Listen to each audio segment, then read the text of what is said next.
One of the long-standing characters in the Hillerman novels is a woman named Louisa Bourbonette. My dad invented her after Joe Leaphorn's wife died, and I could tell he never really liked Louisa. She's very acerbic, she's very domineering. She and Leaphorn kind of butt heads, but eventually they make peace and they become housemates.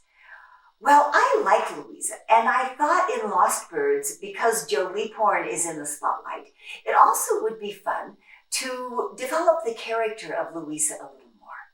So readers who come across Lost Birds will notice that Louisa has a pretty big part in this book. Louisa gets a surprise visit from someone who was in her life a long time ago, and the visit goes rather badly. But luckily, Joe Leaphorn is fond of Louisa and keeps an eye on her and is able to save the day. And I don't want to say much more because, as you know, it's a mystery. But I think fans who've been following the series, and even readers for whom this is the first book, I hope that you will enjoy seeing Louisa in the spotlight a little more. I love writing about strong women, and Louisa certainly is one, and she lives up to her billing in Lost Birds.